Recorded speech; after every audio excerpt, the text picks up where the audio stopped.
Un allanamiento en la famosa ya vivienda de playa, la casa de playa de Los Cocos de la señora Roxanne Chisman.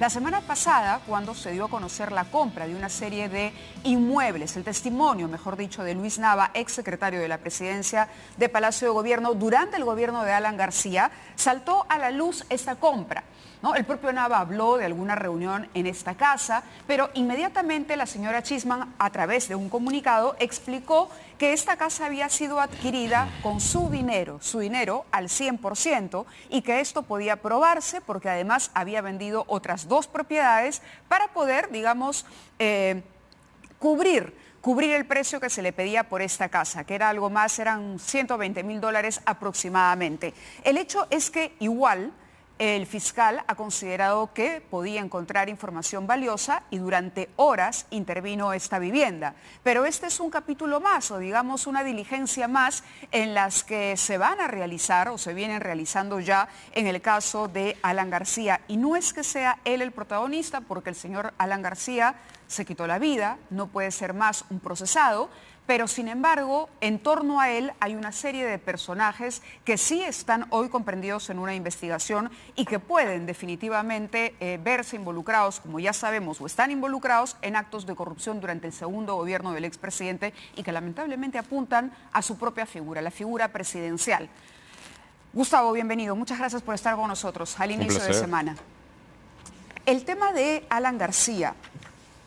Claro, aquí hemos escuchado al señor Ricardo Pinedo, hemos escuchado la molestia de la familia, hemos escuchado el reclamo a través de redes sociales, porque ninguno aceptó sentarse aquí donde estás tú para hablar, de algún representante del APRA, decir que se le está echando hoy la culpa a una persona que se quitó la vida, que no está más, y que esto es una estrategia de Atala y de Nava para tratar de conseguir beneficios. Y que por este motivo el propio Nava, digamos, no se hace colaborador eficaz porque tendría él que reconocer un delito para acceder a esa categoría. ¿Cómo analizar este caso? ¿Hasta dónde llegaría la telaraña que nosotros suponemos, no sé si tú, pero nosotros suponemos desde hace mucho tiempo, apunta realmente al expresidente?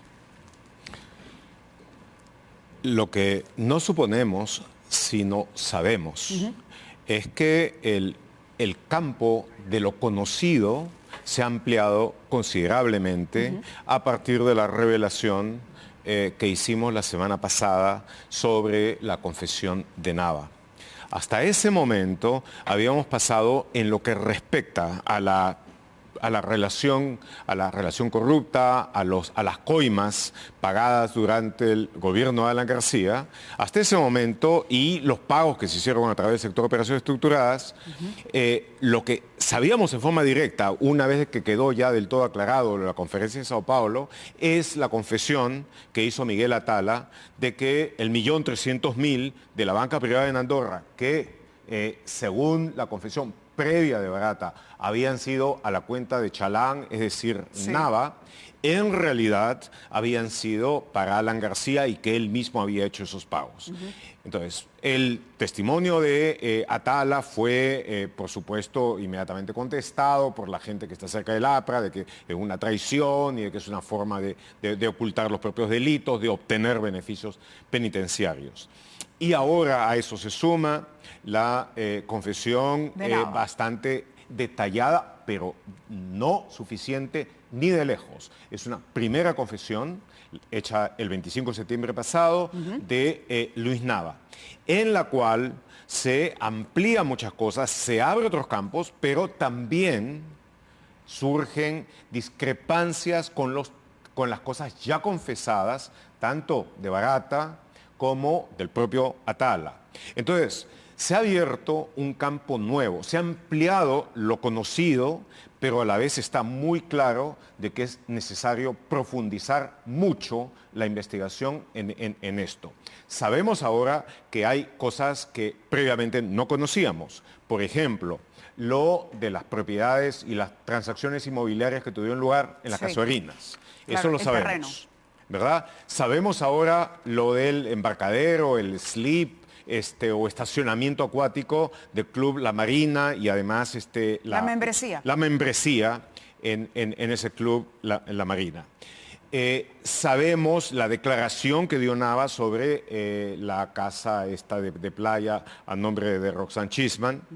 Y también sabemos lo que ella ha negado, lo que ha aportado en términos documentarios sobre cuáles son las transacciones previas que hizo para comprar esto. Conocemos todo eso. También sabemos ahora de que hubo planes para llevar a cabo labores muy importantes de cambios en la construcción misma de la casa de playa, que pasaban por derruir lo que estaba hecho y básicamente reconstruir. Eso había sido mencionado por Nava.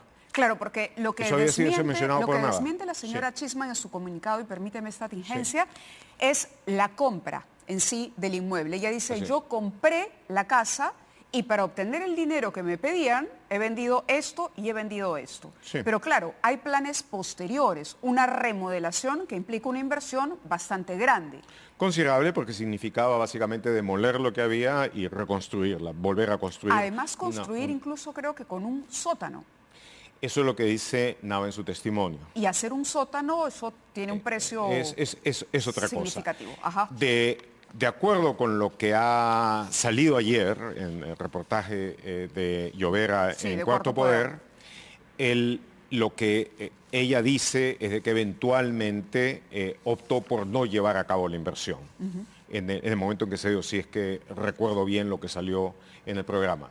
Pero, como digo, ya había sido dicho por Nava y son todo un conjunto de cosas nuevas que sabemos.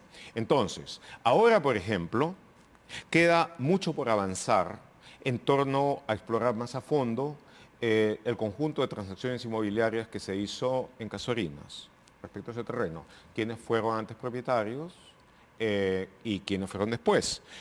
Significativo es que en determinado momento haya estado ahí el también ya fallecido Jaime Carvajal, que fue socio de Alan García y de José Antonio Chan en Crisol. Sí. Bueno, hay otras personas que han estado vinculados con el ramo inmobiliario que son gente a la que sería muy interesante preguntarle más. Y está la intervención de Ackerman en todo esto. Está la intervención de Ackerman en esto, que obviamente debiera ser una cosa mejor investigada en relación con sus otras transacciones, en fin. Está también la presencia del ingeniero civil que iba a estar a cargo de las obras, que es a la vez el mismo que iba a hacer la labor en la casa de playa. En la casa de playa. Entonces, y que ambas se abortan, además. Que ambas abortan, sí, por razones que también sería interesante profundizar más a fondo. Entonces, lo que ahora tenemos es de que se ha abierto un horizonte amplio, muy interesante, para seguir investigando y para poder avanzar sobre eso y sobre cosas que previamente no conocíamos. El testimonio de Nava difícilmente puede ser desacreditado o descalificado como la maniobra de una persona que busca salir de la cárcel y busca su libertad. ¿Por qué? Porque el dar un testimonio falso en una circunstancia en la que va a ser por lo menos contrastado y corroborado con el de otros dos colaboradores eficaces, Barata, Atala, y el haber dado un testimonio que se pueda probar eventualmente que ha sido falso, sencillamente agravaría de inmediato la situación penal de Nava, lo lleva a la cárcel y ahí sería muy difícil, excepto de que se dieran circunstancias de salud extremas, de que pudiera salir. De tal manera de que utilizar eso como una cosa inmediata, que después existe la posibilidad de probar si fue cierto o fue falso, sería una tontería de su punto de vista. Un suicidio jurídico para Nava. Sobre todo penal y penitenciario. De tal manera de que es muy difícil de que sea así. Luego, obviamente, Nava, que ha sido una de las personas más cercanas, si no la más cercana del punto de vista administrativo, cotidiano, laboral, a Alan García durante los años de su presidencia, también durante la campaña, que era considerado como el sinónimo de cercanía y lealtad por el propio García, es algo que ha tenido que ser pensado a fondo de acuerdo con las circunstancias que había. Ya se había dado el primer testimonio hace meses por parte del hijo de Nava, José Antonio Nava Mendiola, donde ya había hablado sobre la mochila. La mochila con dinero que le lleva al padre. Exactamente, esto ha sido corroborado por el padre, ha dicho que era para el expresidente Alan García, y ha añadido muchos otros detalles, parte de los cuales hemos examinado ahora. Pero en todo caso, esta es una confesión sumamente importante. Yo definitivamente no creo de que cierre nada ni diga nada definitivo. Abre muchas puertas de inquisición, de encuesta de investigación posteriores, dentro de las cuales los interrogatorios adicionales que se hagan a Jorge Barata van a ser sumamente importantes. Y por supuesto también lo que por su lado vaya a añadir Miguel Atala. Claro, la investigación que tiene como protagonista, digamos, por lo menos para los periodistas, para la prensa y para la ciudadanía también, porque aquí lo que el país está mirando son hechos de corrupción que corresponden a un periodo, a una gestión de gobierno. Alan García no podría haber recibido dinero si es que no le daba algo a cambio a Barata, y lo que le dio fue evidentemente obras públicas, licitaciones arregladas, decretos de urgencia que facilitaron la participación de Odebrecht en estas actividades en nuestro país. Eso sin duda alguna. Como dice Nava, se encargó de hacer todas las modificaciones, de dirigir todas las modificaciones legales y administrativas necesarias como para que las cosas, en el caso del Metro de Lima, por ejemplo, pudieran hacerse tal como lo deseaba, lo pedía Barata. Pero además de eso, hay otro aspecto muy importante, que es el cálculo de sobrecostos. El cálculo de sobrecostos que se dio tanto directamente en la obra. Otra cosa es la parte del arbitraje, que eso... Claro, que son dos mecanismos para que Odebrecht haga caja. Exactamente. Pero el nivel de sobrecostos admitidos por el gobierno de García fue sin duda muy grande. Nosotros en nivel de reporteros... Estamos hablando de cuánto, puedes más o menos precisarnos en el caso Metro, por ejemplo, que es un caso emblemático. Yo lo pediría de que entren ahí de reporteros y pidan sobrecostos. Nosotros hace ya algunos años, y esa es la razón por la que no lo tengo inmediatamente en la memoria, hicimos un estudio comparativo de sobrecostos durante los gobiernos de Toledo, Humala, García, en cada una de las obras civiles que hubo. Los sobrecostos en el caso de Toledo y García eran muy altos. En este momento no me atrevo a decir en cuál eran más, pero en ambos habían sido grandes y amplios. Claro. Y si tomamos en consideración de que lo que la mayor parte de los delatores premiados de Odebrecht y las otras compañías de los carteles de construcción brasileños dijeron en Brasil, de que normalmente cada dólar pagado en coimas significaba $4 de ingreso para la compañía, se puede hacer una matemática básica, que no necesariamente se va a corresponder totalmente con los hechos, pero nos va a acercar. Pero tienes una idea, mucho ¿no? a ellos. Sí. Tienes una idea, porque por supuesto, las investigaciones periodísticas empiezan, no solamente, bueno, está el factor sobrecosto, pero también está la cantidad de decretos de urgencia que emitió el gobierno de García. Sí. Además, en fechas altamente sospechosas. Sí. Cuando tú ya revisas como también lo hizo Toledo antes, ¿no? Sí, exacto. Pero cuando tú revisas con detalle la manifestación de Nava, y él hace mención a esos decretos, te das cuenta que esos decretos de urgencia fueron promulgados el 24 de diciembre, por ejemplo. ¿No? El 24 de diciembre difícilmente, digamos, habrá mucha gente revisando el diario El Peruano y pudiendo detectar algún tipo de suspicacia en un decreto de urgencia. Y la principal defensa de García o de los funcionarios, porque por aquí también estuvo Enrique Cornejo alguna vez y le tocamos ese tema, la principal defensa era la necesidad y la grandiosidad de la obra del metro. Entonces, la defensa era, pero la obra está ahí, la obra es buena, la obra justificaba la celeridad de la producción. Por eso te decía que ninguno de los representantes del Partido Aprista, hasta el momento que hayamos visto, ha salido a defender ese tema de gestión, porque hoy, digamos, de alguna manera sigue alimentándose la hipótesis, no voy a afirmar nada ni dar por descontado nada, de que aquí había mucho más que solamente el apuro por sacar una obra adelante con determinada empresa. Sí, hay que decir, hubo apuro y hay que decir de que la obra estuvo bien hecha.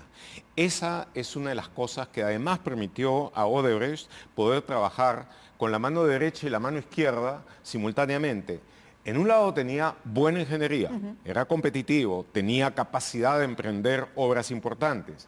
En el otro lado sacaba sobrecostos extravagantes, lograba todo tipo de beneficios y de privilegios adicionales que le representaban, por supuesto, una inflación de ganancias muy grande, parte de la cual era pagada con las coimas que daba a quienes hacían eso. Conforme avanzamos en la investigación, se va haciendo cada vez más interesante, porque además comparas tú lo que pasó aquí, con lo que pasó en Panamá, con lo que pasó en Venezuela, con lo que pasó en Argentina, te vas dando cuenta hasta qué punto llegó a haber una suerte de control corrupto que fue muy bien manejado en algunos casos. Salgo por un momento de lo de García voy ahorita a lo del gasoducto. El que terminaran con la obra en sus manos fue un caso de espionaje industrial llevado a cabo con un nivel de control y un nivel de sofisticación realmente notable, porque se manejó a la organización, al organismo que estaba a cargo de mediar, de dirigir el proceso de competencia.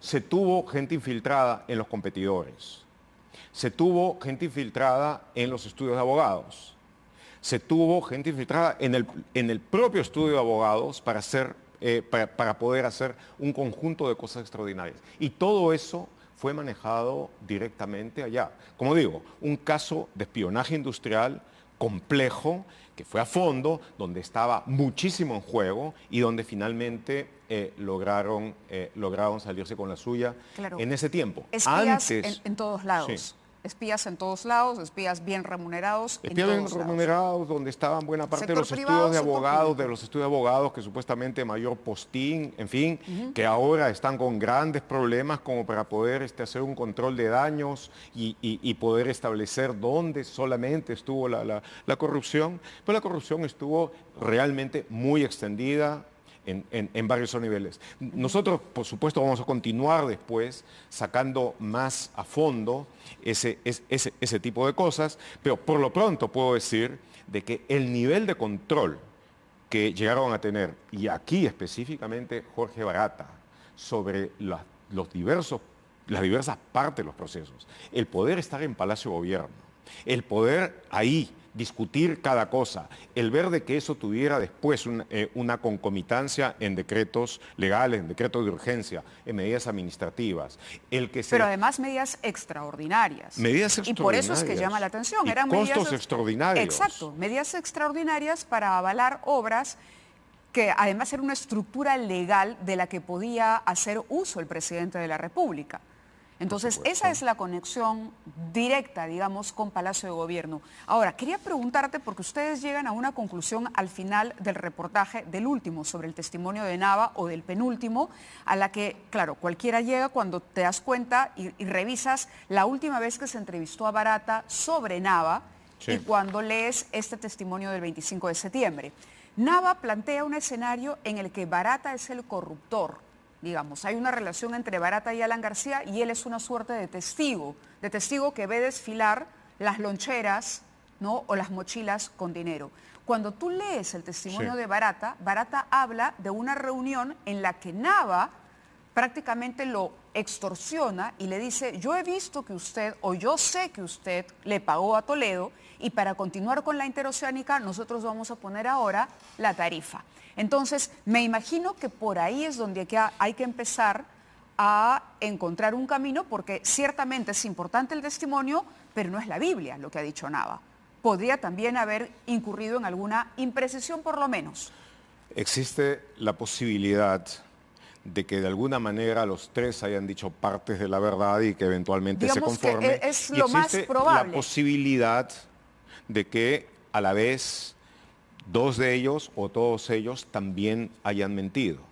Lo que creo que es importante saber y conocer es de que en el proceso de complejísimas delaciones corporativas, en casos importantes de corrupción, de crimen organizado, vinculado con delitos económicos, en fin, o delitos políticos o delitos de pura criminalidad, es muy difícil de que un delator cuente de frente todo.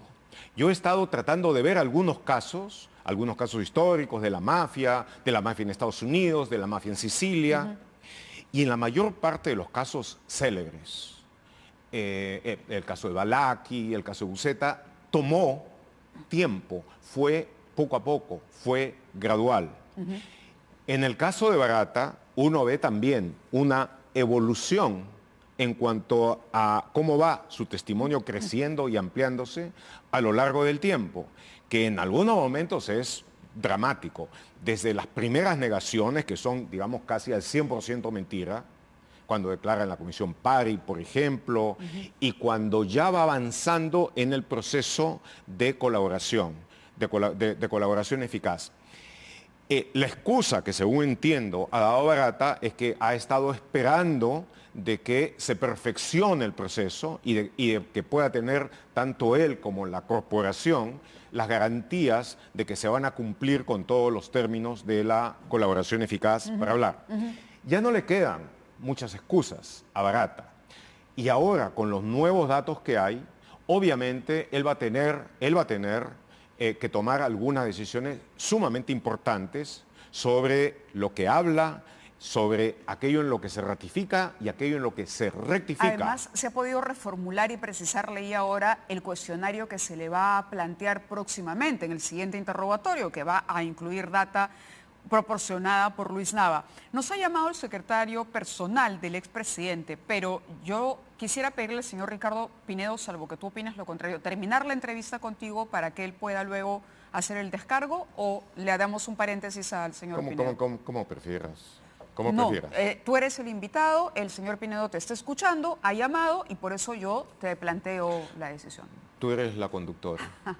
Señor Pinedo, ¿usted cree que podemos terminar la entrevista con Gustavo Gorriti para conversar con usted en aras de lo que toca?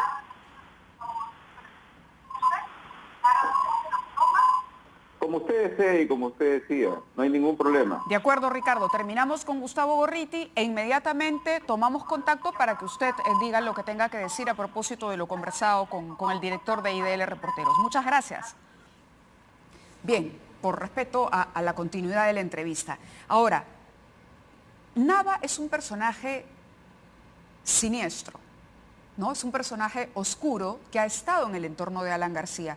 Yo le comentaba a Ricardo Pinedo... La persona de confianza, la persona más cercana. Pero una persona de confianza que aparece en estos temas, digamos, peliagudos que rodean a Alan García.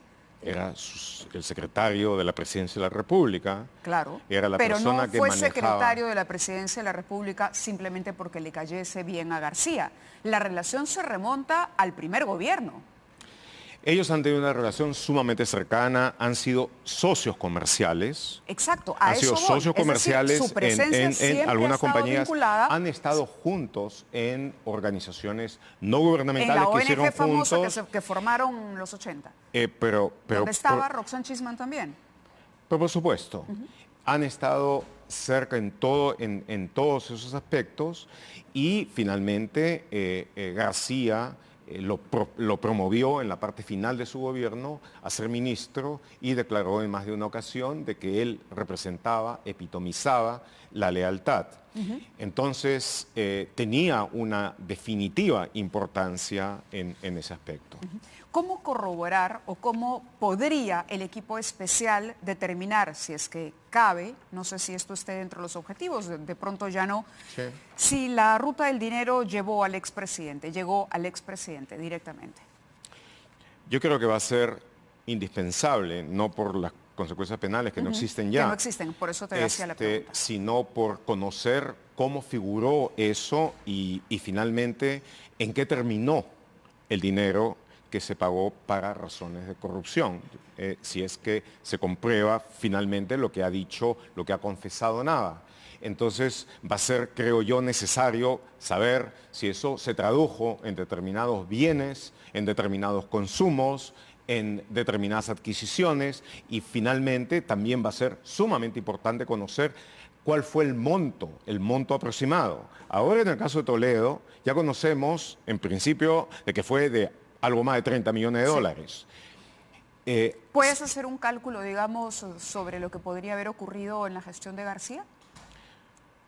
Se podría hacer un cálculo muy general basado en lo que hemos dicho ya de los sobrecostos y todo esto, los arbitrajes, y más o menos, y comparar cómo funcionan esas reglas con Toledo. Pues yo creo que ha sido algo muy diferente, porque entre otras cosas es obvio, es evidente que la relación de Barata, la relación de Odebrecht con el uno y con el otro fue completamente diferente. En el caso de Toledo fue un pago, digamos, menos sofisticado. No sé, es la impresión que tengo, que en el caso del gobierno de García, lo dice Barata en una de sus intervenciones, cuando se le pregunta por el liderazgo que se ejerce en el caso del gobierno aprista, y Barata dice claramente, con Toledo no había esa celeridad para que se resuelvan los problemas de índole técnico y legal, digamos, para facilitar los proyectos. Sí. En el caso de García, él dice, una vez abierta la puerta, cuando se acepta este tema con Nava, sí, ¿no? Se abre la puerta y había un liderazgo y había un funcionamiento, era como una maquinaria mucho mejor aceitada, que iba desde Palacio de Gobierno, pasando por Proinversión y todas las instancias y las exoneraciones en el camino. No hay duda alguna sobre la diferencia en la autoridad que tenía García respecto a la que tenía Toledo. Y en la manera en que se involucraban y a la manera en que se involucraban. Ahora, en el caso de Toledo, fue un participante central en todo esto, fue Maiman, ¿no es cierto? Y Maiman le dio lo que Toledo pensó, seguramente, de que iba a ser una forma casi segura, muy difícil eventualmente de ubicar. La cosa cambió por completo cuando primero vino la confesión de Barata y luego, como resultado de todas las presiones en las que pasó y vivió, la que se dio con el propio Maiman. Pero ahora, recuerda también, de que en el caso de Toledo y Maiman, eso fue un avance paulatino, igualmente paulatino, y que solamente se consideró de que había llegado a un caso suficiente cuando Maiman proporcionó todo un conjunto de pruebas que además empataron y corroboraron con lo que aparte había dado Odebrecht, a través de Barata, Mameri y otros, y gente que estaba en el Departamento de Operaciones Estructuradas. Entonces yo me imagino de que en este caso estamos todavía en una parte temprana de la investigación que va a permitir eventualmente, si avanza, si llega, si se corrobora lo de Nava, va a permitir establecer mucho más montos, cantidades, rutas y destinos. Claro, Barata habla de entregas de dinero a Nava. No habla de entregas de dinero a García, habla de entregas de dinero a Nava y habla de favores que recibe del gobierno. Digamos que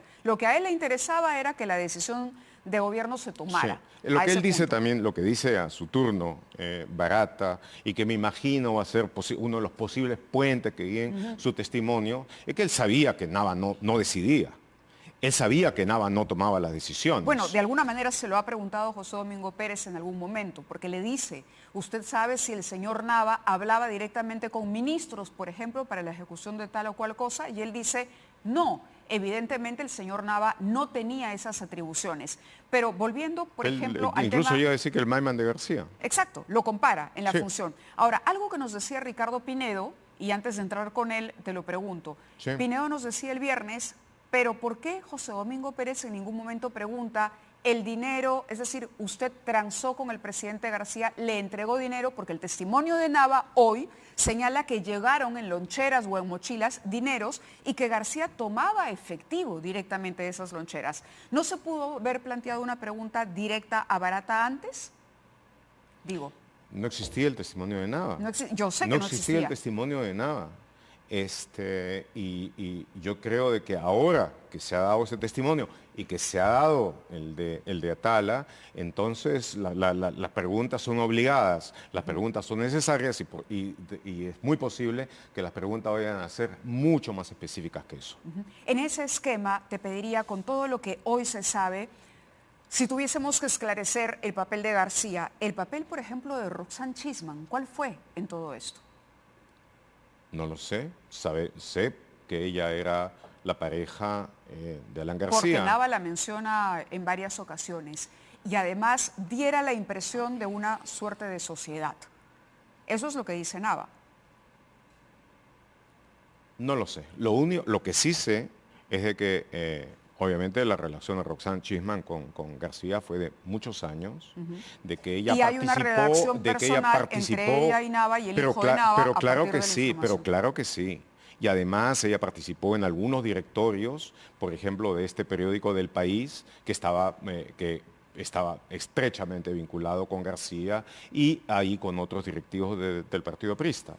Pero si es que tuvo alguna participación dentro de todo este sistema de toma de decisiones, eso realmente no lo sé. Claro, es que yo no creo que ella, porque no tenía un papel determinado o un cargo en el gobierno, pero digamos, podría ser una testigo clave y podría sí, de alguna manera, haber sido un apoyo de Alan García en el tema de la administración de estos recursos. Hipótesis abierta, en base a lo que ha declarado Nava. Te digo, estoy Sobre la base de las declaraciones de Nava, exacto, hay sobre la base una de lo que ha declarado cantidad de Nava. hipótesis posibles que son muy amplias, que pueden llevar en varias direcciones y quizá en todas a la vez. ¿Qué ganaba Nava siendo, como él dice, simplemente testigo, viendo el tema de transportes, de favorecer a su empresa con contrataciones? Porque Nava no tenía, la capacidad, como decíamos antes, de disponer desde el gobierno, ¿no? Y el señor Nava se pinta, cosa que tampoco creo que sea del todo cierta, como un señor que simplemente vio, él y su hijo no sabían, y es poco creíble, Gustavo, de verdad, desde el sentido común, creer que el señor Nava, es que el hijo le decía, me han entregado esta mochila para entregársela al señor García, y que el señor Nava no le diga, hijo, ¿qué tiene esa mochila? O sea, de verdad, es un poco, Yo no creo de que personalmente... Conociendo a no, García, sí. Conociendo a Nava, los antecedentes de Conociendo ambos, lo que conozco, cómo funcionaba la toma de conociendo decisiones por cotidiana eso, en ese de verdad, es gobierno poco y creíble cómo decir, había la toda palabra de Nava es una la serie del de Papa otros Francisco, procesos. no. No, claro que no. Claro que no.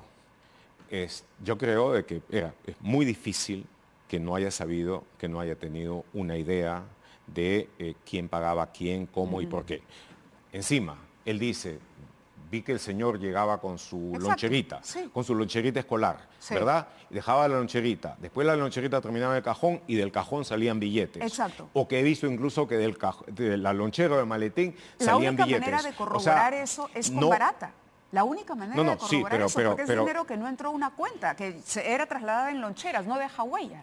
En las cuentas que hay, que ya han salido del servidor, de los servidores, Sí. de las operaciones estructuradas de Odebrecht, hay una cosa que figura como no local, es decir, la caja chica de la que Barata, sobre la que Barata tenía disposición y que ayudaba a hacer muchos pagos en contado. Uno. Segundo, en muchos casos llegaba dinero que se pagaba al contado a través de doleiros, determinados doleiros, como por ejemplo el aún prófugo Monteverde, pero también otros que venían de Brasil. Entonces ellos daban una cierta cantidad de efectivo.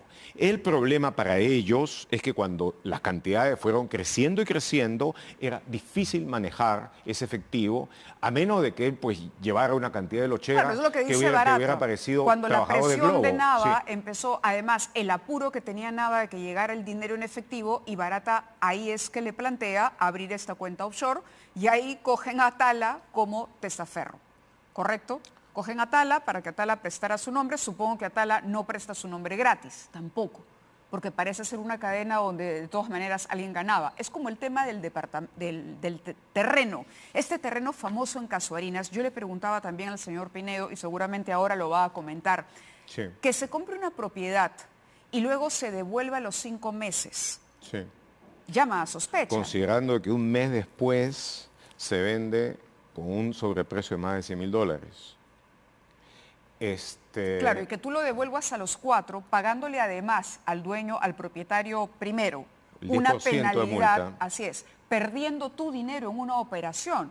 Digo, Y nadie teniendo en cuenta quiere que un mes perder 20 o después, 30 mil dólares. como digo, esa persona la vende ganando más de $100.000. Lo que Por lo demuestra menos. que García pudo haberla, en lugar de haberla devuelto, la pudo haber vendido Sí. a un precio mayor. Pero, y hace un digamos, buen negocio. ahora está muy claro que son especulaciones. Lo que queda por ver ahora fueron transacciones auténticas, correspondieron a la realidad de los hechos o hay otro tipo de transacciones que podrán descubrirse eventualmente después, bajo otras circunstancias, teniendo presente quiénes estuvieron involucrados en eso. Como digo, en este momento conocemos ahora más gracias a la confesión de Nava, pero lo más importante es que lo que hemos recibido más son preguntas específicas que poder hacer teniendo la certeza de que aquellos que tengan la capacidad legal de exigirlo estarán ahora en mucho mejor posición como para obtener respuestas decisivas, definitivas, Mucho más directas. que permitan tener una idea bastante clara. Hay que saber que en este tipo de casos, quien haya al final de las cosas mentido u omitido, cuestiones importantes, corre el riesgo de perder todos los beneficios. Y es bueno saberlo desde ya. Gustavo, te agradezco mucho la información, vamos a estar en contacto y por supuesto siguiendo las investigaciones también. Nosotros, no sé si vamos a entrar con el señor Pinedo, tenemos que ir a una pausa y volvemos con él. Vamos a la pausa. Hacemos una pausa y regresamos con el secretario personal del expresidente Alan